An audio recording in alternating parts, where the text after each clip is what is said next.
కరీంనగర్ జిల్లా పర్యటనలో మంత్రి పొన్నం ప్రభాకర్ బీఆర్ఎస్ జెడ్పీటీసీ లక్ష్మణరావు మధ్య తీవ్ర వాగ్వాదం జరిగింది. బీఆర్ఎస్ ప్రభుత్వ హయాంలోనే రాష్ట్ర అభివృద్ది జరిగిందని లక్ష్మణరావు మాట్లాడారు. ఈ కామెంట్స్ ను మంత్రి పొన్నం ప్రభాకర్ అడ్డుకున్నారు. ఇప్పటికైనా అబద్దాలు చెప్పడం మానుకోవాలని చురకలంటించారు. గత ప్రభుత్వంలో ఎలాంటి అభివృద్ది జరగలేదన్నారు. కాంగ్రెస్ పార్టీతోనే అభివృద్ది జరిగిందని సమాధానమిచ్చే ప్రయత్నం చేశారు. దీంతో ఇరువురి మధ్య వాగ్వాదం చోటు చేసుకోగా కాంగ్రెస్ పార్టీ నేతలు అడ్డుకునే ప్రయత్నం చేశారు. దీంతో వారిని సముదాయించి మంత్రి పొన్నం తన ప్రసంగాన్ని తిరిగి కొనసాగించారు. ఇలా తెలంగాణ రాష్ట్రంలో మంత్రి వస్తే చెప్పిన నేను చెప్పేసిన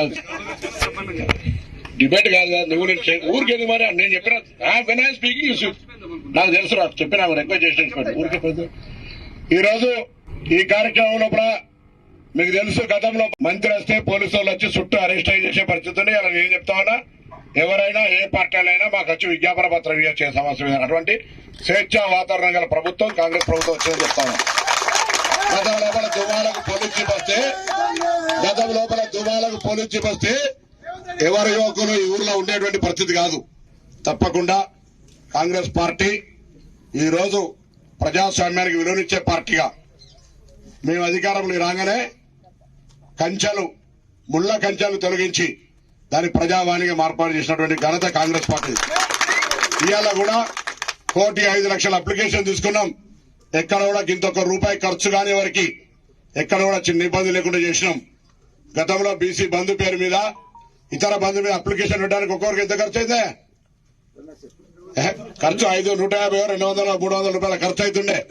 ఇవాళ రూపాయి ఖర్చు లేకుండా నిన్ను అడుగుతా నేను కూర్చో నువ్వు మాట్లాడడం నేనేమలే నువ్వు మాట్లాడడం ఏమలే నువ్వు కేసీఆర్ అంటే ఊరుకోలేదానే ప్రతినిధి ఆయన ఎవరి పేరు తీయకుండా వ్యవహారంగా ప్రభుత్వంలో జరిగే పనుల గురించి చెప్తే ఎవరికి అభ్యంతరం లేదు.